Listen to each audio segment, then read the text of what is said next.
On a sun-bleached afternoon in late August 1932, in the ochre light that falls across Ochre Point Avenue in Newport, Rhode Island, Mrs. Cornelius Vanderbilt II sits for a painter in the library of the Breakers. The windows are open to the distant sound of waves striking the rocks. Teacups tremble faintly on saucers as servants move across thick carpets. William Bruce Ellis Rankin records this scene. Alice Vanderbilt, now a widow in her late 80s, taking tea with her daughters Gertrude and Gladys beneath a painted ceiling of dolphins and gilded moldings. The later catalog entry will simply note a title and date: Mrs. Cornelius Vanderbilt and her daughters having tea in the library at the Breakers, 1932, but not the strategy behind the stillness. As the painter works, Alice adjusts the angle of a handwritten note on the table, the latest in a lifetime of letters. It looks like repose. It is, in fact, control. In early February 1867, the damp winter air along Madison Avenue in New York carried the clatter of carriages and the muffled bells of St. Bartholomew's Episcopal Church. Inside, 21-year-old Alice Claypool Gwynn, born in Cincinnati on 11 November 1845 to lawyer Abraham Evan Gwynn and Rachel Moore Flagg, leaves the Sunday school classroom where she and a serious dark-haired railroad heir have been teaching. That heir is Cornelius Vanderbilt II, eldest grandson of Commodore Cornelius Vanderbilt, and heir to the New York Central Railroad fortune. Their courtship, conducted under the watchful eyes of church elders and family, follows a pattern of shared devotion. Morning prayers, Bible study sessions, charitable work among the city's poor. The classroom smells of coal smoke and old hymnals. Winter light filters weakly through Gothic windows onto wooden benches where immigrant children sit for religious instruction. Alice and Cornelius have been teaching here for months, their shared commitment to Episcopal missionary work creating a bond that transcends the usual society courtship patterns of carriage rides and chaperone teas. Contemporary accounts from church records describe them as unusually devout for young people of their class, attending not just Sunday services, but weekday prayer meetings and charitable committee sessions. Alice's background, while respectable, is modest compared to Vanderbilt wealth. Her father practiced law in Cincinnati, a respected profession but one that generated income rather than inherited fortune. The Gwynn family could trace lineage to old American stock, but their Cincinnati mansion was comfortable rather than palatial, their lifestyle refined but not extravagant. Her education followed the pattern for well-born girls of the era: private tutors, finishing school, instruction in French, music, drawing, and the domestic arts. She learned to manage a household, to entertain appropriately, to present herself with quiet dignity. By 4 February 1867, they were married at the Church of the Incarnation on Madison Avenue, joining an old but modest Midwestern family to the largest fortune in American railroads. Surviving parish records and biographical notes trace Alice's path from a lawyer's daughter in Cincinnati to mistress of a New York mansion, a transition smoothed by her reputation as intensely religious, attending Episcopal services daily when possible. The newspapers describe a simple ceremony, no elaborate reception, in keeping with Alice's preference for piety over ostentation. Her wedding dress, preserved in family archives, is white silk with minimal ornamentation. No jeweled bodice, no imported lace, no train requiring 6 attendants, standing in stark contrast to the fashionable excesses already visible among New York's emerging aristocracy. Letters and church reports from St. Bartholomew later recall her as virtuous, responsible, and respectable, the moral center of a family best known for money. Unlike other Vanderbilt women who would later use spectacle and society warfare to establish their positions, Alice builds her authority on a foundation of religious devotion and charitable work. Contemporary accounts note her regular presence at church services, her support for missionary societies, her quiet donations to Episcopal charities that fund schools, hospitals, and settlement houses in New York's poorest neighborhoods. She does not seek the spotlight. She cultivates moral legitimacy as deliberately as others cultivate social connections. The young couple moves into a house on West 57th Street, a substantial brownstone residence, but not yet a palace. The neighborhood is still developing. Central Park lies nearby, its landscape designed by Olmsted and Vaux still maturing, its paths and meadows gradually replacing the rocky, uneven terrain that characterized the area before improvement. Here, in rooms decorated with dark wood paneling, heavy velvet drapes, and furniture that emphasizes solidity over fashion, Alice establishes the rhythms that will govern her life: morning prayers before breakfast, afternoon charitable visits to hospitals and orphanages, evening letter writing at a small rosewood desk positioned near the window to catch the last natural light. Each night, she writes letters at that desk, her pen moving across heavy cream stationery embossed with her new name in elegant copperplate. The recipients vary: family in Cincinnati receiving news of her new life, church officials coordinating charity work and planning fundraising campaigns, friends from her youth maintaining connections across the distance, society matrons whose calls must be returned according to strict protocols. The ink draws a line from piety to power, each signature reinforcing her new identity as Mrs. Cornelius Vanderbilt II.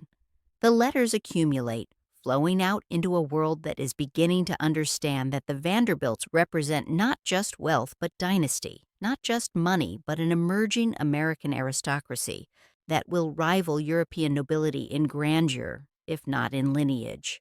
The desk itself becomes a symbol of her method. Every morning, fresh stationery laid out by a maid, pen and ink prepared, blotter positioned correctly. She maintains files of correspondence, noting which letters require responses, which invitations must be declined with regret, which charitable appeals deserve consideration. The organization is meticulous, the discipline unwavering. In this, as in all things, Alice applies the lessons learned in Cincinnati drawing rooms and Episcopal church committees.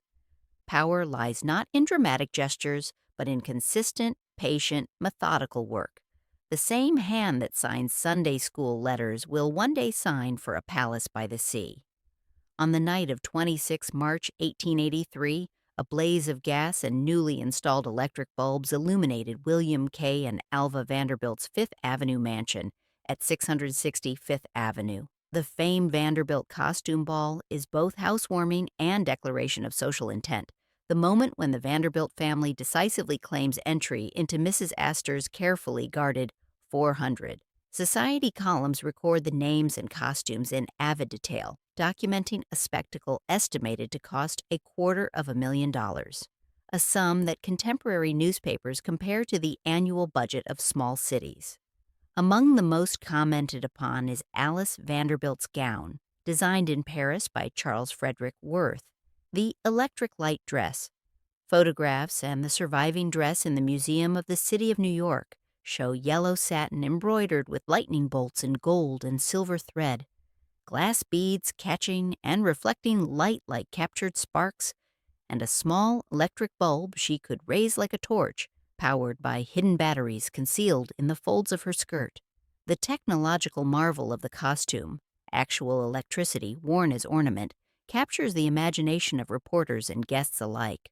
Worth's atelier achieved what seemed impossible, making a woman into a walking advertisement for modernity, her very body glowing with the power that was transforming American cities and industries.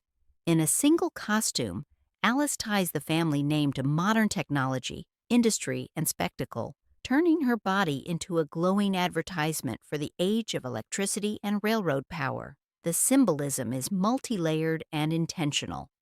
Electricity represents the future. The lightning bolts suggest divine power harnessed by human ingenuity, and the ability to literally glow in a darkened ballroom demonstrates Vanderbilt's capacity to command resources beyond ordinary mortals' reach. Contemporary accounts describe the moment of her entrance, the orchestra pausing, conversations stopping mid-sentence, all eyes turning toward the woman who seemed to carry her own illumination. The execution required weeks of planning and transatlantic coordination. Worth's atelier in Paris created the gown to exact specifications provided through detailed correspondence, working with electrical engineers to ensure the battery system functioned safely while remaining hidden beneath layers of silk and satin. The technical challenges were significant. Batteries in the 1880s were heavy, unreliable, and potentially dangerous if mishandled. The dress required special construction to distribute the weight, special insulation to prevent electrical shock, and careful testing to ensure the bulb would illuminate without overheating or setting the fabric ablaze. The lightning bolt embroidery, executed in gold thread and glass beads by Worth's master embroiderers, catches gaslight and electric light equally, making Alice shimmer as she moves through the crowded ballroom. Contemporary accounts describe guests parting to let her pass, transfixed by the novelty of a woman literally glowing with electrical power. Some reach out tentatively to touch the dress, wondering if the electricity might shock them. Alice moves through the crowd with perfect composure, the bulb held aloft like a sacred torch. Her expression serene despite the weight of the batteries and the heat building beneath the heavy costume. Later descriptions would single out her costume as one of the most amazing of the evening, mentioned alongside Alva's Venetian princess gown, Mrs. Cornelius Vanderbilt II's depiction as a domestic goddess, and other elaborate creations that cost thousands of dollars and required months of preparation. But while Alva's costume spoke to historical power and European refinement, Alice's costume declared a different kind of authority, the power of industry, innovation, and modernity. The Vanderbilts, her costume announced, were not merely rich, they were the architects of the future, the family whose railroads carried electricity's infrastructure across the continent, whose fortune was built on the technologies reshaping American life. Beneath the shimmer, however, lay calculation. This is a woman who understands that social power, in the 1880s, is performed under lights and recorded in columns. The costume transforms her from the pious, retiring Mrs. Vanderbilt known for church attendance into a figure of spectacle and technological wonder. It is theater, carefully staged, and she plays her role perfectly, neither too eager nor too aloof, acknowledging admiration with modest grace while ensuring every journalist and society columnist records her triumph. After the ball, as dawn breaks over Fifth Avenue and servants begin the massive task of clearing champagne glasses, discarded flowers, and the debris of a 1,000-person party, she sits at her desk in the house on West 57th Street.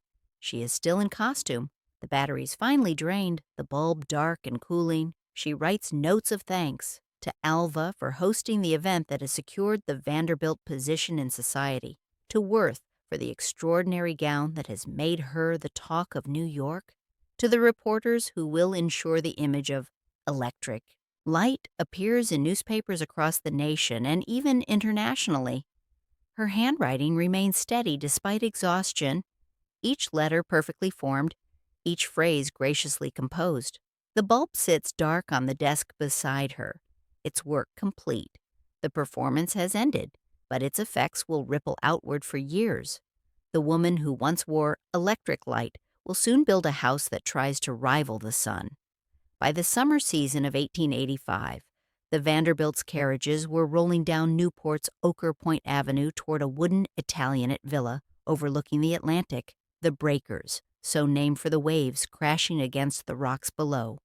Cornelius Vanderbilt II had purchased the house that year from Pierre Lorillard IV, the tobacco magnate, for $450,000, a substantial sum but modest compared to what he will later spend on its replacement. The acquisition inserts his family into a landscape already lined with asters, Berwins, and other magnates who have transformed this Rhode Island town into America's premier summer resort, a place where industrial fortunes are converted into leisure, where business titans pretend for 3 months each year that they are landed gentry.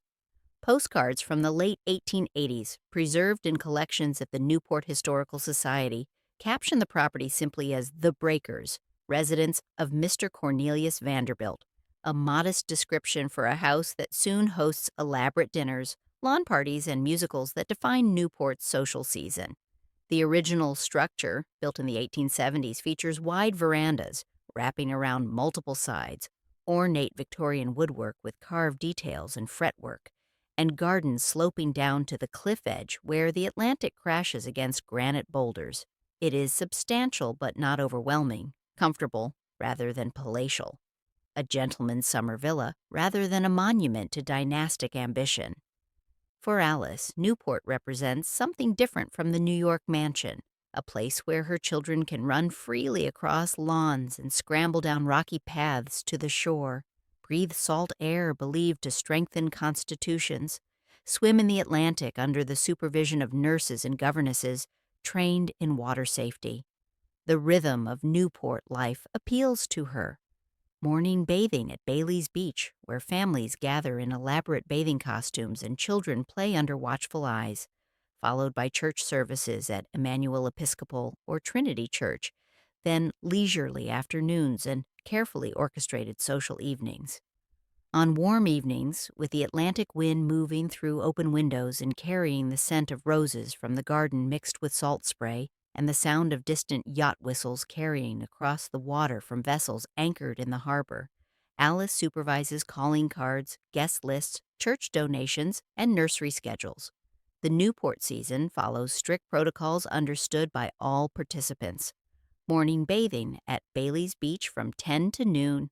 Afternoon carriage drives along Ocean Drive and Bellevue Avenue to see and be seen. Evening dinners and musicals that begin punctually and follow precise scripts of introduction, conversation, and departure. Her letters to chaplains and charities run parallel to society columns listing guests at her table. She maintains her religious observances even here, perhaps especially here, where the temptations of idle leisure and ostentatious display are greatest. She attends services at Emmanuel Church, supporting the church's charitable works with donations that fund coal deliveries to poor families, medical care for sailors, and educational programs for local children. She ensures her own children receive proper religious instruction, hiring a chaplain to provide daily Bible study during the summer months, insisting on grace before meals and evening prayers before bed. The house fills with children's voices. Cornelius III, known as Neely, born in 1873, serious, intelligent, already showing signs of the independence that will later cause family rupture. William Henry, born in 1870, athletic, charming, the golden boy who will die too young. Gertrude, born in 1875, artistic, observant, watching everything with eyes that will later see the world differently than her mother intended. And later Gladys, born in 1886, and Reginald, born in 1880. The summers take on a rhythm of organized activity and supervised freedom. Tennis on the south lawn, the thwack of balls and calls of score carrying across manicured grass. Sailing lessons at the New York Yacht Club station, where children learn to read wind and handle sheets. Riding instruction from hired masters who teach proper English seat and jumper position. But always beneath the leisure runs the current of expectation.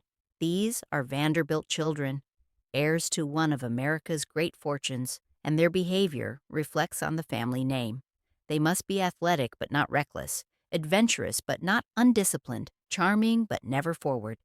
Every playmate is vetted, every excursion supervised, every moment shaped by invisible expectations about what Vanderbilt children should be. Here, in the rhythm of morning prayers, afternoon drives, and evening musicals, privilege takes on architecture, a summer world in which children climb seaside rocks while nurses, tutors, and maids move along invisible lines of duty. Alice's correspondence from these years, preserved in family archives at Yale and in institutional collections at the New York Public Library, shows a woman managing a complex household while maintaining connections to New York society, Cincinnati family, and a growing network of charitable institutions. Each letter is carefully composed, the penmanship elegant and consistent, the tone precisely calibrated to the recipient, warm to family, respectful to clergy, gracious to social equals, kindly but distant to servants. The sea air, the sound of waves, the cry of gulls wheeling above the cliffs, all seem to promise permanence. The house stands firm on its promontory. The family grows and flourishes. The seasons succeed one another in predictable splendor. Spring opening in May, summer season through August, autumn closing in September, then the return to New York for the winter social season. It feels eternal, this rhythm, as though nothing could disturb it. Then, in 1892, fire tested how permanent any of this grandeur can be. On the night of 25 November 1892, flames consumed the original wooden breakers. Newspaper reports describe a fire so fierce that little remains by morning but chimneys and scorched foundations, the elaborate Victorian woodwork and furnishings reduced to ash and charred timber. The Newport Mercury reports that the blaze started in the basement, possibly from a malfunctioning furnace or electrical system. The same electrical power that Alice once wore as ornament now turning destructive and spread rapidly through the timber frame structure. The wood, dried by years of salt air and summer heat, burned with terrifying speed. Servants and family members escaped safely, roused by smoke and flames, fleeing into the November night in nightclothes and hastily grabbed coats. But the house, with its carefully curated furnishings imported from Europe, family portraits spanning generations, accumulated possessions representing years of collecting and gift-giving, is destroyed. Contemporary accounts describe Alice standing on the lawn in a borrowed cloak, watching flames consume rooms where her children had played and grown, where she had hosted dinners and musicals, where the rhythms of summer life had seemed so permanent. The financial loss is enormous. The emotional cost is immeasurable. Within months, demonstrating the Vanderbilt capacity to transform disaster into opportunity, Cornelius and Alice commissioned architect Richard Morris Hunt, the same architect who designed William K. Vanderbilt's chateau at 1660 Fifth Avenue, Alva's Marble House, and numerous other Gilded Age palaces, to design a replacement, a 70-room Italian Renaissance palazzo of brick and Indiana limestone built between 1893 and 1895 and engineered to be as fireproof as possible. Hunt, trained at the École des Beaux-Arts in Paris, and the first American to receive that distinguished education, envisions a structure that combines palatial grandeur with modern engineering, steel beams instead of wood framing to provide fireproof support, separate service stairs to isolate potential fires and prevent them spreading to family areas, state-of-the-art heating systems with multiple safety features, and electrical systems installed with unprecedented care. Architectural records and Hunt's drawings, preserved at the Preservation Society of Newport County and in the Hunt Archive at the American Institute of Architects, show service corridors carefully separated from family spaces by fire doors and brick walls, steel beams hidden beneath painted, ceilings and decorative plaster, so visitors see only beauty while structural safety is invisibly maintained, and a great hall opening to loggias that capture sea light and breeze while providing multiple emergency exits. The design references Italian Renaissance palaces, particularly the 16th century villas of Genoa and Turin, adapting their scale and proportions to serve a 19th century railroad fortune's needs for both grandeur and domestic comfort. Inside, French firm Jules Allard et Fils, the premier decorators of Gilded Age America, supplies carved paneling stripped from European palaces and chateaux, gilt ceilings applied by craftsmen trained in traditional techniques, and imported fireplaces bearing the carved crests of noble families now selling their heritage to fund modern expenses. Artisans are brought from Europe, Italian marble workers from Carrara who understand how to cut and polish the rare marbles Alice selects, French gilders whose techniques for applying gold leaf date to the Renaissance, Austrian metalworkers who create bronze railings and light fixtures combining beauty with structural integrity. The construction process becomes Alice's daily focus during summers spent in rented Newport properties while the breakers rises on its cliff. She visits the site frequently, picking her way through construction debris in practical boots hidden under her long skirts, conferring with Hunt about room layouts and decorative schemes, reviewing samples of marble and wood, approving or rejecting proposed furnishings.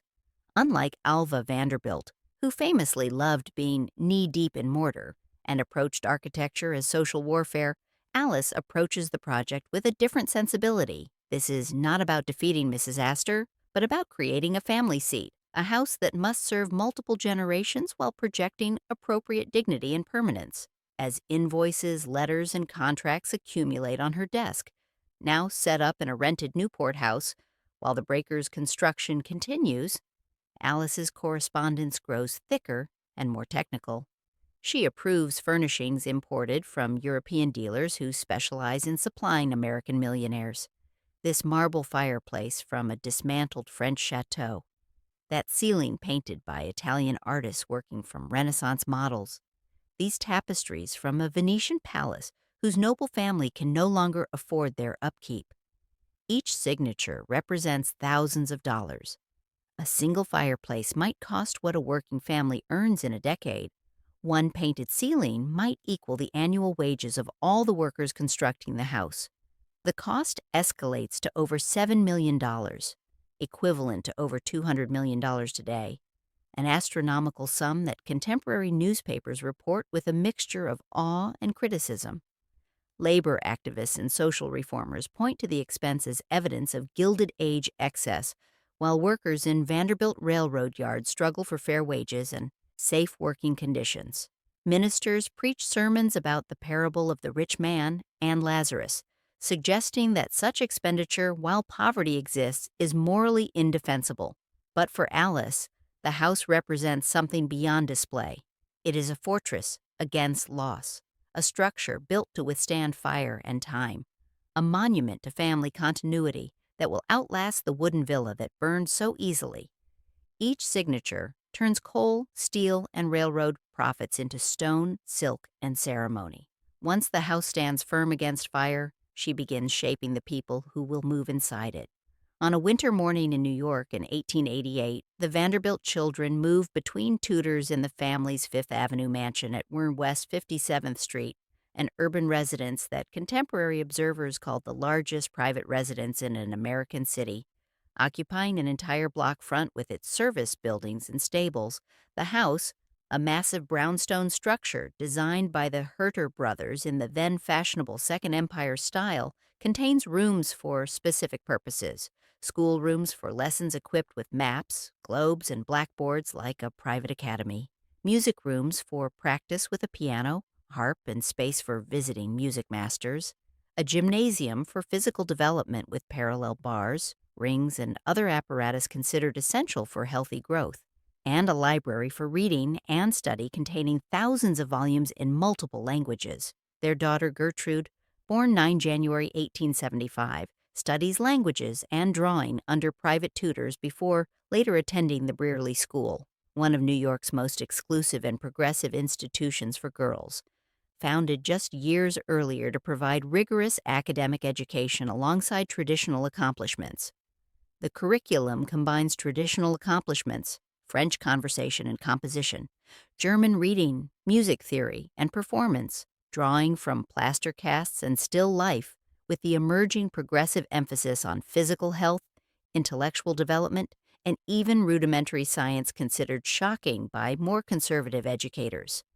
Biographical accounts note that Gertrude excelled in artistic subjects, showing early talent for drawing and sculpture that her parents initially viewed as appropriate feminine accomplishment rather than serious vocation.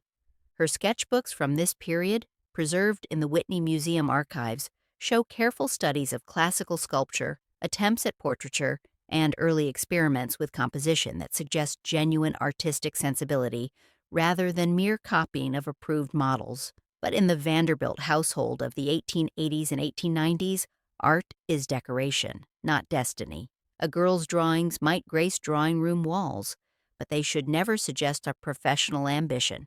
Younger sister Gladys, born in 1886, will follow a similar pattern of private instruction and European travel, though by the time of her education, Alice has refined her approach. Based on experience with older children, Gladys receives even more intensive language instruction, studying French, German, and Italian with native-speaking tutors who insist on conversation during lessons.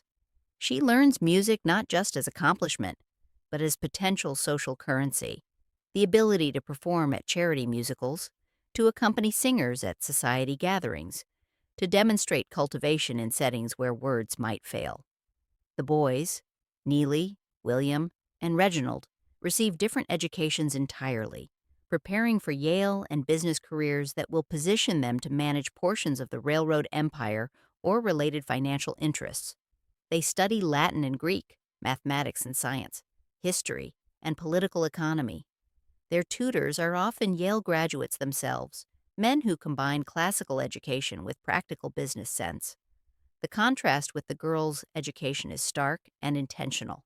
Boys must be prepared to command. Girls must be prepared to ornament and support. But for the girls, education focuses on preparing them for their roles as society wives and mothers.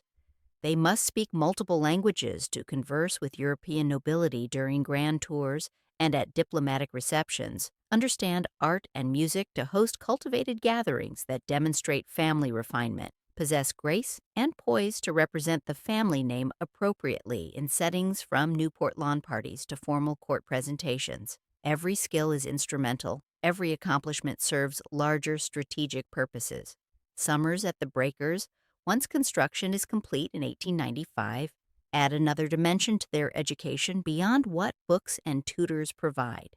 Biographical accounts note that the children, especially Gertrude, enjoyed vigorous outdoor exercise, tennis on the south lawn where professional coaches teach proper form, swimming from the private beach below the cliffs where the children learn to navigate currents and waves, riding along Newport's bridle paths on horses carefully selected for temperament and training. Contemporary accounts describe Gertrude as athletic and adventurous, noting that she kept up with the boys in all their rigorous sporting activities, a departure from the passive, delicate femininity expected of Gilded-Age daughters who were often discouraged from physical exertion beyond gentle walks. But alongside the freedom of the lawns and seashore came strict expectations that modified and constrained that physical liberty. Correct French at table, where Alice insisted on proper pronunciation and grammar, listening carefully and correcting errors in accent or syntax. Proper forms of address for guests, from senators who must be called senator rather than Mr., to European nobility whose complex titles and precedence rules must be mastered. An endless undercurrent of thank you notes and condolence letters that Alice reviewed and corrected before they were sent, teaching by annotation and example how to phrase gratitude, express sympathy, maintain social bonds through written word. The girls learned that every interaction carried weight, that casual conversations at dinner might be reported in society columns by guests who served as informal correspondents, that a poorly worded letter could cause offense requiring weeks of careful diplomacy to repair. That reputation was fragile and must be guarded through constant vigilance. The freedom to ride and swim existed within a framework of constraint as rigid as any corset. In the evenings under gaslight and then, after 1895, electric lighting that Edison's engineers installed with unprecedented care after the fire, Alice reviews her daughter's correspondence in her study, a small room adjacent to her bedroom, fitted with a desk, filing cabinets, and shelves for reference books on etiquette and protocol. She initiates invitations written in the girls' developing hands, noting improvements in penmanship and phrasing while marking errors that must be corrected. She maintains an invisible architecture of obligation built from ink and paper, teaching through practice and repetition the skills that will define her daughter's social competence. She teaches them the codes, which stationery for which occasion, heavy cream card stock for formal invitations, lighter paper in pale colors for personal notes, black bordered paper for morning correspondence, how to phrase an acceptance versus a refusal without giving offense, the former expressing pleasure and gratitude, the latter regret framed in terms that suggest genuine sadness rather than indifference. When formal third-person style is required, Mrs. Cornelius Vanderbilt can request the pleasure, and when a more personal note is appropriate, "Dear Mrs. Astor, how kind of you to—" The lessons are subtle but pervasive, taught not through explicit instruction, but through demonstration and correction. Grace is not innate. It is constructed through constant practice and correction, through repetition, until proper forms become instinctive. Yet one daughter will someday use her training not to sustain society, but to reshape it. By August 1895, the New Breakers was ready for its first full social season. its 70 rooms finely furnished, and its staff fully trained in the precise choreography of Gilded Age hospitality. In the evenings, as the sun drops into the Atlantic and light turns the ocean golden, then rose, then purple, guests move from dinner in the ornate dining room, where they have consumed multi-course meals served on Sèvres porcelain and accompanied by wine selected from temperature-controlled cellars, to the soaring music room on the ground floor. Records from the Preservation Society and contemporary descriptions note the room's gilded coffered ceiling, rising 2 stories high, silvered ornament catching candlelight and later electric light in patterns that seem to shift and dance, and a massive campan marble fireplace inscribed with musical motifs and Latin inscriptions about the power of music to soothe savage souls and elevate human spirits. The room is designed explicitly for performance. A grand Steinway piano, custom ordered and voiced specifically for the room's acoustics, occupies the northwest corner, its polished ebony surface reflecting the gilded ceiling. Chairs upholstered in silk and velvet are arranged in careful rows facing a small performance area marked by subtle changes in flooring pattern, and the acoustic properties, carefully calculated by Hunt and his engineers, allow even quiet instruments like flute or violin to be heard throughout the space without amplification. The walls themselves are designed to enhance sound, their plaster applied in specific thicknesses and curves to manage resonance. Family recollections and house histories recall that Cornelius played the violin here with considerable skill.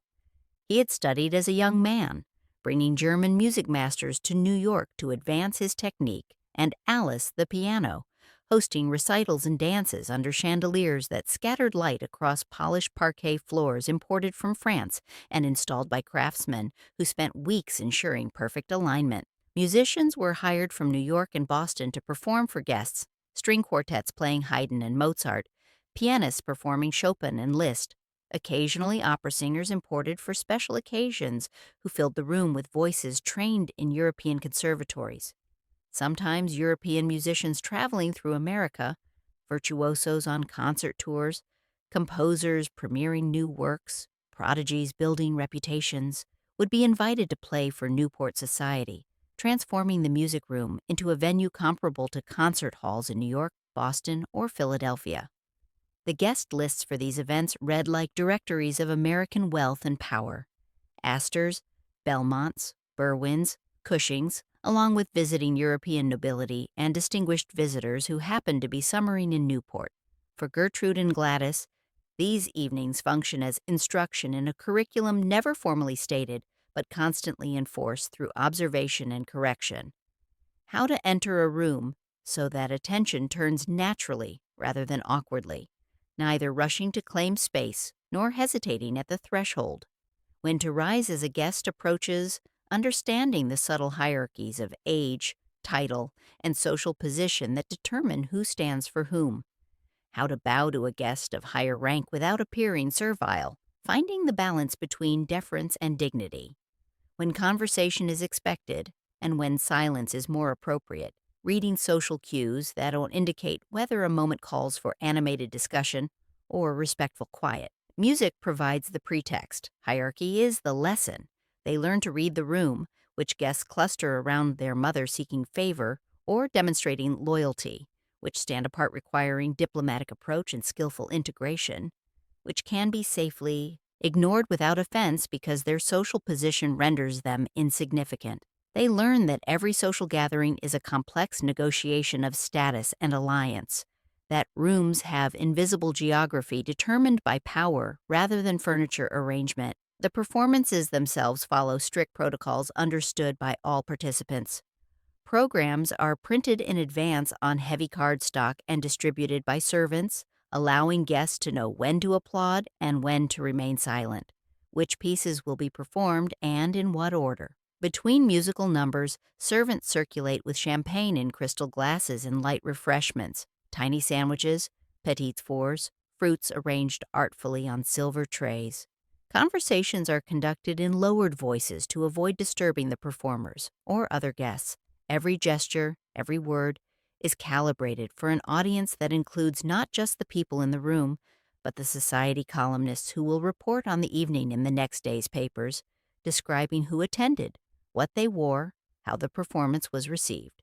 After guests depart, when the last carriage wheels have crunched down the gravel drive and faded into the night, and the sound of the ocean reasserts itself over the now silent house, servants close the doors and extinguish the lights. The house settles into darkness, except for a few lights left burning for safety.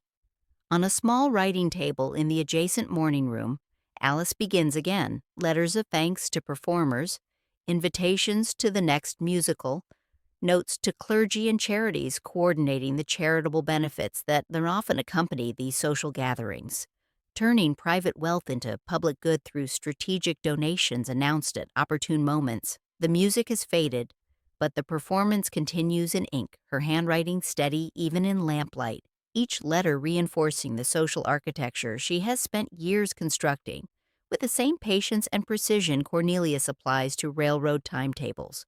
Outside the gilded rooms, the world is already shifting in ways that will test this choreography. In May 1892, while the New Breakers is still a plan on paper existing only in Hunt's drawings and Alice's imagination, and the family continues to summer at other Newport properties borrowed from friends and relatives, the Vanderbilt's second child, William Henry Bill Vanderbilt II, dies of typhoid fever at Yale University at age 21. Newspaper obituaries describe a young man of promise, active in college athletics where he rowed crew and played tennis, engaged in social life through membership in elite societies, and expected to take his place in managing the family's railroad empire alongside his father and grandfather. His death, sudden despite days of illness that saw doctors summoned from New York, sends shockwaves through the family and New York society. The funeral at St. Bartholomew's is attended by hundreds, and the pallbearers include representatives of the city's most prominent families bearing names like Astor, Belmont, and Whitney. Alice's grief is profound and, by all accounts, intensely private in a culture that encouraged elaborate public mourning. Contemporary letters and diary entries from friends describe her withdrawing from social engagements for months, spending long hours in prayer at St. Bartholomew's where the pews are familiar and the liturgy provides structure for sorrow, seeking solace in religious devotion when all other comforts fail. She wears mourning dress for 2 years, black silk and crepe, jet jewelry, veils that shield her face from public scrutiny, following the elaborate Victorian protocols for grief that prescribe not just costume but behavior, restricting her to church, family visits, and charitable work. She channels her mourning into memorial projects, working with Yale University to plan Vanderbilt Hall, a dormitory that will house students for generations and bear her son's name in carved stone above the entrance. The building, completed in the late 1890s, is designed in collegiate Gothic style to harmonize with Yale's older buildings, its common rooms, and dormitories, providing accommodation for students who will never know the young man they memorialize, but who will benefit from his family's wealth transformed into educational infrastructure. 7 years later, on 12 September 1899, the wound still fresh despite time's supposed healing, Cornelius Vanderbilt II dies of a cerebral hemorrhage in the New York house at First West 57th Street, his estate estimated at over $70 million, a sum that makes him one of the richest men in America, but cannot purchase additional moments of life. New York Times obituaries and later biographies record that his health had been declining for years, weakened by the strain of managing vast railroad interests through multiple financial panics, by the demands of serving as chairman of the New York Central while navigating family rivalries and business competition, by the sheer exhausting weight of maintaining a fortune that requires constant vigilance to preserve. He was only 55 years old, dying relatively young like many men whose work consumed their vitality, leaving Alice a widow at 53. With young children still at home requiring guidance and protection. The funeral is another massive public event, the church overflowing, business suspended in respect, newspapers devoting pages to his accomplishments, and the question of who will inherit control of the railroad interests that employ thousands and move millions. The double loss, son and husband within 7 years, transforms Alice's public identity from society matron to tragic widow, from woman known for costume balls and Newport entertainments to figure of sympathy and, increasingly, moral authority. New York Times obituaries and later biographies record that she channels grief into religious practice and philanthropy with even greater intensity, helping fund not just Vanderbilt Hall at Yale, but supporting institutions such as the YMCA with its programs for working men, the Salvation Army with its missions to the urban poor, Trinity Church and St. Bartholomew's with their expanding programs of worship and charity. Her daily church-going, already notable enough to be mentioned in biographical sketches, becomes a defining feature of her widowhood. Multiple contemporary accounts describe her as intensely religious, attending services once or twice a day when schedules allowed, sometimes participating in early morning communion before most of the household had risen, sometimes attending evening services after the day's social obligations were complete. The church becomes her refuge and her fortress, the place where sorrow is understood and grief given sacred meaning. In letters of gift and dedication, preserved in institutional archives at Yale, the Salvation Army, and various Episcopal churches, her signature appears beneath phrases of service and remembrance, dedicating buildings to the memory of lost loved ones, establishing funds for perpetual prayers, creating endowments that will serve future generations. The handwriting is steady despite grief, the amount staggering. Thousands of dollars for church construction, endowments for missionary work that will send Episcopal clergy to remote areas, funds for charitable hospitals that serve the poor regardless of ability to pay. Yet each charitable building and memorial tablet also reinforces a social role. The widow as moral guardian of a dynasty, transforming railroad profits into institutions of education, religion, and social welfare. The strategy is unconscious but effective. Where once she sought social position through spectacle, now she claims moral authority through charity. The letters multiply, flowing to architects overseeing memorial construction, to university administrators coordinating dedications and planning ceremonies, to church officials planning services of remembrance that will ensure the Vanderbilt name remains associated with piety and generosity. Her desk becomes a command center for managing grief through strategic philanthropy, each letter another brick in a monument to loss that is simultaneously a monument to family legacy. Not all of her children accept the role assigned to them in this carefully ordered world. By the spring of 1896 in New York, friction within the family became a public scandal that threatened the carefully maintained facade of Vanderbilt unity. Cornelius Neely Vanderbilt III, born in 1873 and now 23 years old, educated at Yale and being groomed for railroad management, insists on marrying Grace Graham Wilson, daughter of banker Richard T. Wilson, despite his parents' strenuous and increasingly desperate disapproval. Contemporary accounts and later family histories reveal a complex web of objections that go beyond simple snobbery. Some sources suggest the Vanderbilts viewed the Wilsons as social climbers whose banking fortune, while substantial, lacked the pedigree and scale of railroad wealth. Others hint at personal conflicts between Grace and Alice, suggesting incompatibility of temperament and competing visions of family hierarchy. Still others point to Cornelius II's determination to control his children's marriages as he controlled his business empire, viewing matrimony as merger requiring parental approval like any major corporate decision. The confrontation escalated through the winter and spring of 1896, conversations in drawing rooms giving way to arguments to ultimatums. Neely, headstrong and genuinely in love, in an era when romantic affection was considered less important than strategic alliance, refuses to abandon Grace despite pressure from parents, siblings, and family advisors. His father, equally stubborn and viewing his son's defiance as personal betrayal, makes his position brutally clear. Marry against parental consent and face disinheritance, exclusion from family councils, and social consequences that will affect any children of the union. The threat is real, and when Neely proceeds with a marriage, executed with the same ruthless efficiency Cornelius applies to eliminating business competition.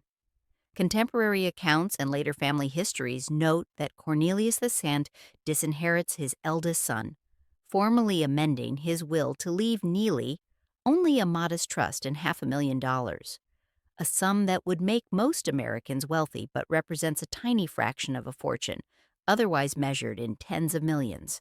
The bulk of the estate is redirected to other children and to Alice, who receives control of the breakers and substantial trust that will fund her widowhood. Alice's own position in this conflict is recorded unevenly in surviving sources, creating ambiguity that multiple biographers have attempted to resolve without definitive success. Biographical sketches describe her as initially aligned with her husband's objections, presenting a united parental front that viewed Neely's defiance as rebellion against proper family order. But other accounts suggest more complexity. One biography notes that she loved her son dearly and was torn between supporting her husband's authority and maintaining relationship with a child she had raised and taught and loved, suggesting internal conflict between duty to husband and maternal affection. After Cornelius's death in 1899, some sources indicate she softened toward Neely and Grace, attempting to help the son who had been punished for marrying for love, inviting them to family gatherings, providing financial assistance beyond the trust Cornelius had established, and attempting to integrate Grace into family affairs. But the reconciliation remained incomplete, scarred by years of estrangement and the wound of disinheritance that no amount of later generosity could fully heal. What is clear in wills, codicils, and correspondence, preserved in family archives at Yale and in legal records held by the Surrogates Court of New York, is that the matriarch now sits at the center of a web of trusts, houses, and expectations, forced to balance the family's internal fractures against the external requirement to present unity. The dispute becomes public knowledge when newspaper society columns report the wedding and the disinheritance with barely concealed glee, turning private family drama into public spectacle that provides weeks of material for gossip columns and editorial commentary about the burdens of wealth. Alice, who has spent decades cultivating an image of pious respectability and family harmony, must now manage a scandal that threatens that carefully constructed reputation. The family that appeared so united, so perfectly ordered, reveals itself as fractured and dysfunctional as any other, wealth providing no protection against the universal human struggles of love, duty, and generational conflict. In the quiet of her study, letters to lawyers negotiating trust modifications, and to Neely attempting reconciliation through carefully phrased appeals to family duty and maternal love, carry a different weight than thank you notes and dinner invitations.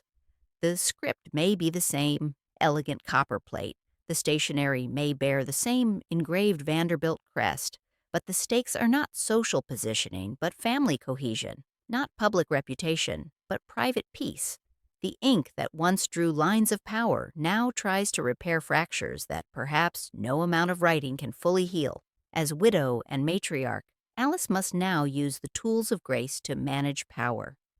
On 25 August 1896, in Newport's late summer light streaming through the stained glass windows of St. Paul's Methodist Church and casting colored patterns on marble floors, Gertrude Vanderbilt marries Harry Payne Whitney, heir to another major American fortune built on streetcar lines, oil investments, and banking. The wedding represents a carefully orchestrated union.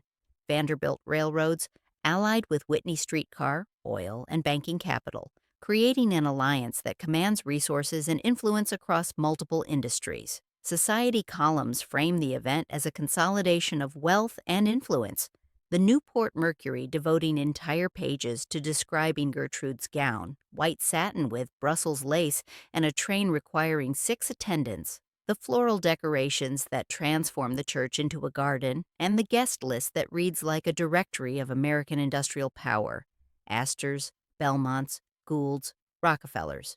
The ceremony is elaborate, but by Vanderbilt standards, relatively restrained. No 1,000-person costume ball, no spectacle comparable to the 1883 event that established the family position. Alice, Still in deep mourning for son William, who died 4 years earlier, and aware of her husband's declining health, ensures proper religious observance. Episcopal clergy officiate following familiar.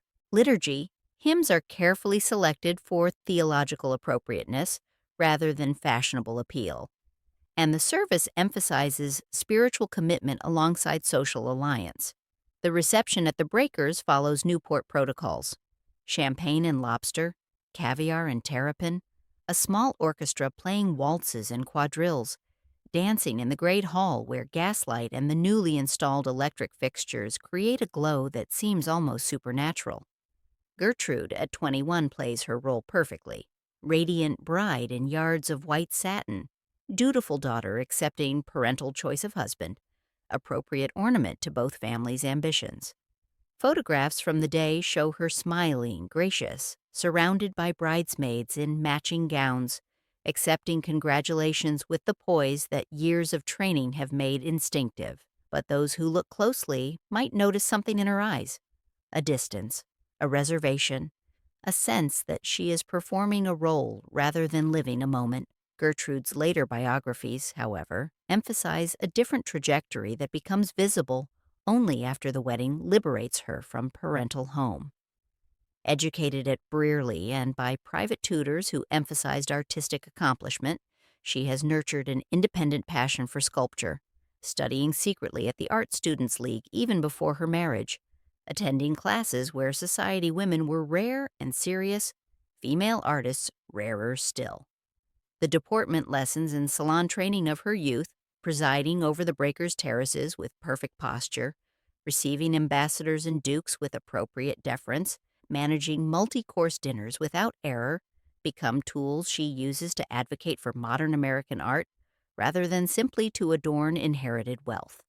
After marriage, once she has fulfilled immediate expectations by providing Whitney with heirs, she establishes a studio in Greenwich Village, far from Fifth Avenue drawing rooms and Newport terraces, a space where she can work seriously rather than dabble prettily. She studies with sculptor James Earl Fraser, submitting to rigorous training and honest criticism, learning to work in clay and plaster and bronze. She begins producing serious work: portrait busts, allegorical figures, memorial sculptures that demonstrate genuine talent rather than mere accomplishment. Her sculptures will eventually be exhibited in museums and galleries, recognized for artistic merit rather than the famous name attached. Her patronage will support struggling American artists through the difficult years when European art dominates American collections and American artists struggle for recognition. And in 1931, she founded the Whitney Museum of American Art, ensuring that American modernism has a permanent institutional home with exhibition space, acquisition funds, and legitimacy that private galleries cannot provide. The training Alice provided: how to navigate powerful men without appearing threatening, how to manage money and institutions with authority disguised as feminine grace, how to present oneself with confidence that commands respect, serves purposes Alice never intended. The curriculum designed to create a perfect society wife produces instead an artist and patron who uses her position to challenge the conservative artistic establishment her mother represents. In photographs from this period, Gertrude still appears at her mother's side at teas and receptions in the Breakers' music room and on the South Terrace, fulfilling social obligations with apparent grace. She attends the right dinners and supports the appropriate charities, maintaining her position in Newport society. But in exhibition catalogs and studio records preserved in the Whitney Museum archives, another identity emerges: heiress turned artist patron, using Vanderbilt money to challenge the very establishment that money helped create. The mother's curriculum of grace has produced a daughter who applies its lessons to a different stage. Alice's letters to Gertrude during this period, preserved in family papers at the Archives of American Art, show a mother struggling to understand her daughter's choices while maintaining family connection and maternal pride. The handwriting remains elegant, the tone carefully modulated, but behind the gracious phrases one can detect puzzlement. Why would a woman with every social advantage choose to spend time in a Greenwich Village studio with bohemian artists? While Gertrude builds museums and champions modern art, her mother builds a regime of survival at the Breakers. After Cornelius's death in 1899, legal documents grant Alice a life interest in the breakers and the right to decide which child will inherit it, an unusual provision reflecting both Cornelius's trust in her judgment and the complexities of dividing an estate that includes not just money but monuments. For more than 3 decades, postcards sold in Newport shops, guidebook entries listing attractions for tourists, and newspaper stories covering society events refer to the Breakers, residence of Mrs. Cornelius Vanderbilt, marking the house not just as a structure, but as a seat of her authority, a throne from which she presides over Newport's summer colony. She becomes the Dowager Queen of Newport society, her opinions on social matters carrying weight that transcends mere wealth. Her approval is sought by those seeking entry to the summer colony's inner circle. Her presence at an event confers legitimacy. Her absence signals disapproval more effectively than any spoken criticism. She navigates this power with the same careful discipline she has applied to every aspect of life, attending the right events, supporting appropriate charities, maintaining standards without becoming tyrannical, preserving traditions while allowing controlled evolution. The scale of her dominion is staggering even by Gilded Age standards. Household accounts from the 1910s and 1920s, preserved in preservation, society archives and family papers at the New York Historical Society show the costs of maintaining this empire. By the mid-1920s, property taxes on the breakers alone rise to roughly $80,000 per year, more than most families earn in a lifetime, with another $130,000 annually on the New York mansion at Wern West 57th Street. The combined tax burden approaches $250,000 annually, requiring enormous income simply to preserve property without considering the costs of actually maintaining and operating the houses. The Newport house requires 33 indoor servants to function properly: butlers who manage wine cellars and oversee dinner service, footmen who answer doors and serve meals, maids who clean rooms and maintain linens, cooks who prepare meals for family and staff, laundresses who handle the endless washing required by a household that changes bed linens daily and table linens after every meal. 25 outdoor staff maintain the grounds, stables, and greenhouses, gardeners who tend flower beds and lawns, groundskeepers who repair paths and maintain the seawall, stable hands who care for horses and maintain carriages, greenhouse workers who propagate plants for the gardens and cut flowers for the house. Heating the vast spaces consumes over 150 tons of coal each year, delivered by wagon and shoveled into basement boilers that feed steam radiators throughout the house. The coal arrives in summer, stored in massive bins to ensure adequate supply for the following year. Water comes from the city system, but must be pumped to upper floors and heated for baths and kitchens. Electricity, installed after the 1892 fire, with unprecedented safety measures, powers hundreds of bulbs that must be regularly replaced. The staff operates according to strict hierarchy and rigid schedules that govern every moment from dawn to midnight. Each servant has defined responsibilities determined by position, specific hours regulated by custom and contract, designated spaces where they may or may not appear. The butler manages the male staff and oversees dinner service with military precision. The housekeeper supervises maids and ensures rooms are properly maintained according to standards that require white glove inspection. The chef commands the kitchen with absolute authority over cooks, scullery maids, and kitchen boys. Alice rarely interacts directly with most servants, maintaining the social distance expected in great houses, communicating through written notes delivered by senior staff, or through the housekeeper and butler who serve as intermediaries. Yet her preferences are known and enforced through this hierarchy. Absolute cleanliness, punctual service, invisible presence. Servants should appear when needed and vanish when not, moving through the house like ghosts who leave no trace except perfectly maintained rooms and flawlessly executed meals. To cope with rising income and estate taxes, after the federal income tax is established in 1913, a measure opposed by most wealthy Americans but championed by progressives who argued that concentrated wealth should fund government services, Alice begins opening the breakers only every other summer, sometimes leasing a Paris hotel particulier instead where she can live comfortably at a fraction of the cost. The decision is practical, cutting costs while maintaining an appropriately grand lifestyle, but it also signals the beginning of the end for Gilded Age Newport. Other families make similar choices. The great cottages begin opening less frequently, their seasons growing shorter from 3 months to 2 to 6 weeks, their staffs shrinking as economic realities force accommodation. Each decision, when to open the house, whom to invite to shrinking guest lists, which charities to support with diminishing discretionary funds, how to allocate resources among increasing expenses, arrives in the world as a series of letters. Her handwriting turning spiritual discipline into fiscal strategy. Alice negotiates with tax attorneys who devise strategies for managing estate burdens, coordinates with property managers who oversee maintenance and repairs, and maintains correspondence with family members who depend on trust income she helps administer as executrix of Cornelius's complex will. The desk in the morning room at the Breakers becomes a command center for managing an empire under increasing financial and social pressure, her letters now addressing not just social niceties but urgent practical matters of survival. Even the grandest widow must eventually decide who will inherit the keys. On a bright day in January 1908 in New York, the marriage of youngest daughter Gladys Vanderbilt to Hungarian Count Laszlo Széchenyi captured transatlantic attention and newspaper coverage from New York to Budapest.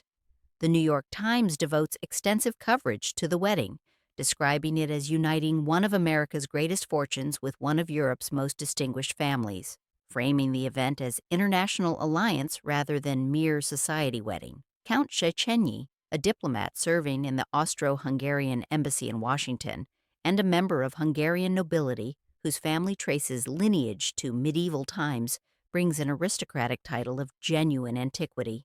Gladys brings a substantial dowry estimated at several $1,000,000, the exact figure never publicly disclosed, but rumored to be sufficient to restore Széchenyi family estates and fund diplomatic career. The union embodies a fashionable pattern of the era documented by historians like Maureen Montgomery. American heiresses trading fortunes for European titles in marriages that contemporaries called dollar princess alliances, creating transatlantic bonds that benefit both parties in carefully negotiated exchanges. For Gladys, aged 22 and educated in the Vanderbilt tradition of languages, music, and deportment, the marriage offers the social prestige of European nobility and the cosmopolitan life of diplomatic service across European capitals. For Széchenyi, himself genuinely fond of his bride by all accounts, it provides the financial resources to maintain estates damaged by agricultural depression and to support a lifestyle appropriate to his diplomatic position without the constant anxiety of insufficient funds. The wedding itself, held at the Vanderbilt Mansion on West 57th Street in the Great Hall where so many family events have occurred, combines episcopal ceremony with diplomatic pageantry. Hungarian officials attend in elaborate court dress alongside New York society in formal mourning coats and silk gowns, creating a spectacle of international alliance. The reception features both American and Hungarian elements: champagne alongside Tokaji wine, American oysters alongside Hungarian pastries, American dance music alternating with Hungarian folk melodies played by musicians imported specifically for the occasion.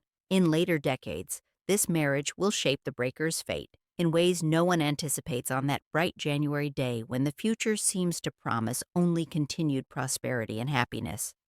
Alice's 1934 will, preserved in archival records at the Surrogate's Court, and later analyzed by historians of the Gilded Age studying the dissolution of great fortunes, leaves the Newport House and the New York townhouse at 857 Fifth Avenue to Gladys, reportedly because she lacked American property while her diplomatic husband's career kept them primarily in Europe, and because she loved the estate with a genuine affection that overcame the burden of maintaining it.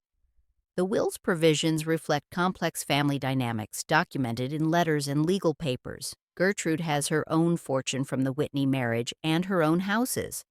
Neely remains partially estranged, despite attempts at reconciliation after Cornelius's death. Reginald has struggled with financial difficulties despite his inheritance, squandering money on gambling and poor investments in ways that cause family embarrassment. Gladys, the youngest daughter who has maintained a close relationship with her mother through years of letters exchanged across the Atlantic, receives the physical monuments while other children receive cash and trust funds. Letters and legal papers chart the careful partition of cash, trusts, and buildings among surviving children and grandchildren, including the descendants who will become Gloria Vanderbilt, the artist and designer whose name will become famous in a different way through fashion and celebrity, and later Anderson Cooper, the journalist who will publicly discuss growing up as Vanderbilt descendant in an era when the fortune has largely dissipated. In each allocation, we can see an invisible syllabus Alice has been teaching throughout her life: duty rewarded through substantial bequests, affection acknowledged through personal items and family heirlooms, defiance partially forgiven through provisions that ensure even estranged family members are not destitute, but also a desire to preserve at least one great house as a visible emblem of the line. Alice's correspondence with her lawyers during the 1920s and early 1930s, as she refines her will through multiple codicils and establishes trusts designed to survive estate taxes and protect spendthrift heirs, shows a woman thinking strategically about legacy in ways that transcend mere wealth distribution. She cannot prevent the dissolution of the Gilded Age world she has inhabited and helped create, but she can try to ensure that some physical monument survives to testify to what her family built and what her life meant. The letters discuss not just money but meaning. Which child will preserve the house rather than selling it immediately for cash? Which will honor the family name through appropriate behavior? Which can be trusted with stewardship of memory rather than just assets? It is estate planning as autobiography, the will as final letter to a world that is already forgetting what the Gilded Age represented. As the world darkens with depression and looming war, the palace by the sea begins to feel less like a triumph than a question. By the mid-1920s, the cost of maintaining both the breakers and the vast mansion at West 57th Street had become unsustainable, even for a Vanderbilt fortune, managed through trusts established by Cornelius's will and invested conservatively in railroad bonds and blue-chip securities. Property tax records and contemporary commentary in newspapers that track the wealthy note that these two houses alone consume the bulk of Alice's annual income, leaving little margin for the charitable giving that has defined her widowhood and given meaning to wealth beyond mere accumulation. The economics of Gilded Age grandeur are collapsing under the weight of progressive taxation designed to redistribute wealth, changing labor costs as servants demand higher wages and shorter hours, and a social world that no longer values ostentatious display as it once did. The post-World War I generation skeptical of pre-war aristocratic pretensions. In 1926, she makes the difficult decision to sell the West 57th Street residence, the house where she lived with Cornelius for over 30 years, where her children grew up playing in nurseries and learning lessons in schoolrooms, where she received decades of visitors in drawing rooms filled with European paintings and Renaissance furniture that now must be dispersed or moved. The house is demolished almost immediately after sale to make way for commercial development, the fate of so many Gilded Age palaces as Manhattan's real estate values soar beyond residential use and zoning laws change to encourage business development. The lot becomes part of the expanding Midtown Commercial District, office towers rising where ballrooms once hosted waltzes. She moves to a more manageable townhouse at 857 Fifth Avenue, a substantial residence by any normal measure, 15 rooms, accommodations for reduced staff, modern conveniences, but a fraction of the size of the old mansion with its 40 rooms and multiple levels of servants' quarters. The new house is comfortable, appropriate for a widow in her 80s, sufficient for her remaining needs, but it represents retreat, acknowledgement that the Gilded Age is ending and a new era with different values and economic realities is beginning. The Breakers opens only intermittently now, the summers growing shorter from 3 months to 2 months to 6 weeks. The guest list smaller and more selective as Alice's energy wanes and the old social structures dissolve. Yet the image of command endures through careful staging. Around 1932, William Bruce Ellis Rankin painted her taking tea with Gertrude and Gladys in the Breakers Library, a scene later reproduced in museum catalogs and house histories as an iconic image of Gilded Age twilight. The painting captures a moment of apparent serenity staged for posterity. 3 generations of Vanderbilt women in afternoon light, surrounded by the symbols of their wealth and culture, leather-bound books lining walnut shelves, carved dolphins swimming across the gilded ceiling, porcelain teacups on silver trays. Light from the east windows falls on polished walnut paneling, creating the warm glow that photographers and painters seek. Behind Alice, positioned deliberately by Rankin to create visual balance, a French Renaissance fireplace bears a carved motto in Latin, Ridebam fortunam et non desiderabam. I laugh at great wealth and never miss it. Nothing but wisdom matters in the end. The irony is either lost on Alice or deeply understood by a woman who has spent a lifetime managing the burden of wealth. In this late portrait, grace has become a form of endurance, performance continuing even as the audience dwindles. The seasons are shorter, the guest lists thinner, the staff reduced from dozens to a skeleton crew that maintains basic functions. But the rituals remain: morning prayers in the small chapel or at nearby Emmanuel Church, afternoon tea served precisely at 4, evening correspondence conducted at the small writing table visible in Rankin's painting. The desk still holds stationery with her engraved name. Her hand still forms the elegant copperplate script learned decades ago in Cincinnati, though the writing grows shakier as arthritis affects her fingers. Each letter now carries additional weight. These may be among the last she writes. Final communications with a world that is rapidly changing beyond recognition. 2 years later, the hand that has signed so many invitations, so many charitable gifts, so many letters maintaining the architecture of a gilded world signs no more.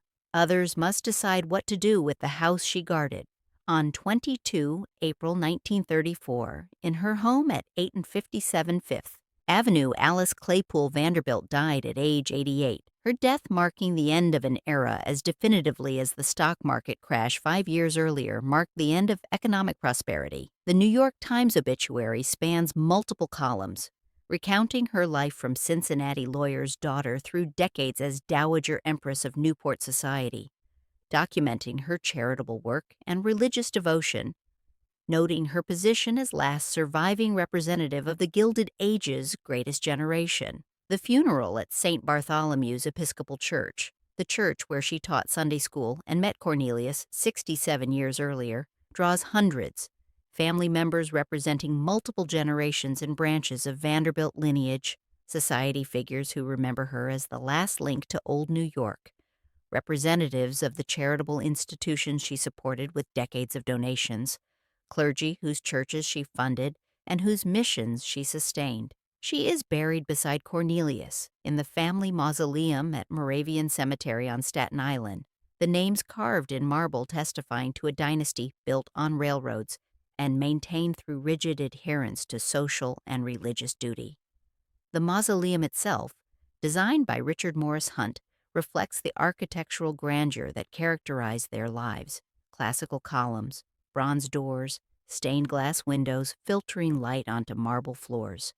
Inside, multiple generations rest in ordered rows, the family's physical proximity in death mirroring the social cohesion they sought to maintain in life. Her will confirms what legal historians and family members had anticipated. The Breakers goes to Gladys, now Countess Szechenyi, along with a trust providing income for its maintenance and the Fifth Avenue townhouse where Alice lived her final years. Other children and grandchildren receive cash bequests measured in hundreds of thousands of dollars, trusts designed to provide income while protecting principal and specific properties such as the Gwynn Building in Cincinnati, named for her father's family and representing her connection to origins she never entirely abandoned despite decades in New York. The document, preserved in probate records and later studied by historians examining the dissolution of Gilded Age fortunes, distributes an estate still measured in millions despite decades of charitable giving. Alice donated over $5 million to various causes during her lifetime, and the erosion of the family fortune through taxation, poor investments by other family members, and economic changes that diminished railroad profits. The fortune that seemed inexhaustible in the 1890s has proven finite, but enough remains to ensure her descendants will never face poverty, even if they can never replicate her lifestyle. For a time after her death, the great house on Ochre Point remains a private summer residence exactly as she intended. Gladys and her family occupy it seasonally, maintaining a reduced staff of 15 to 20 rather than the 58 Alice employed at the height, hosting smaller gatherings appropriate to changed social circumstances, watching as other Newport cottages close permanently or are donated to institutions unable to refuse such gifts despite the burden of maintaining them.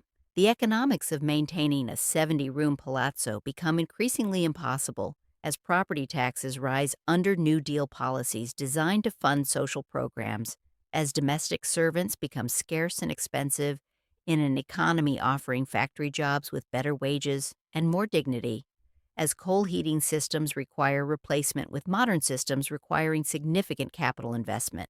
Then, in 1948, faced with post-war costs and property taxes that consume most of the income from trusts Alice established, Gladys makes a decision that would have been unthinkable to her mother. She leases the Breakers ground floor to the newly formed Preservation Society of Newport County for $1 per year, opening its halls and terraces to paying visitors while maintaining a private apartment on the upper floors for family use during summer visits. The decision transforms the house from private palace to public monument, from home to museum, from living space to historical artifact. Postcards, guidebooks, and tour scripts begin to replace calling cards and engraved invitations. Within a few years, tens of thousands of tourists annually walk through rooms where Alice once presided, paying admission fees that help fund maintenance while reducing privacy to memories. They walk through the music room, where she once played piano and hosted music halls featuring European virtuosos. Stand in the Great Hall, where Gertrude's wedding reception received hundreds of guests. Gaze at Rankin's painting of the widow taking tea with her daughters, an image that has become iconic representation of Gilded Age domesticity. The sound is no longer carriage wheels on gravel and waltzes under chandeliers, but audio guides narrating history in measured tones, soft footfalls on polished marble protected by velvet ropes, camera shutters clicking as visitors document their encounter with vanished grandeur, children asking parents who these people were and why they needed such a big house for just one family. The woman who once glowed as electric light at an 1883 ball, who taught Sunday school and married a railroad heir, who survived the deaths of son and husband to rule Newport society for decades, is now a figure in gilt frames and tour narratives, her handwriting preserved in archives at Yale and the Preservation Society, her letters studied by historians examining the social architecture of the Gilded Age, her house transformed into a museum of a vanished world, a life of grace and duty and performance resolved into stone, paint, and a quiet room where the sea can still be heard beyond the glass, eternal as the waves that gave the house its name.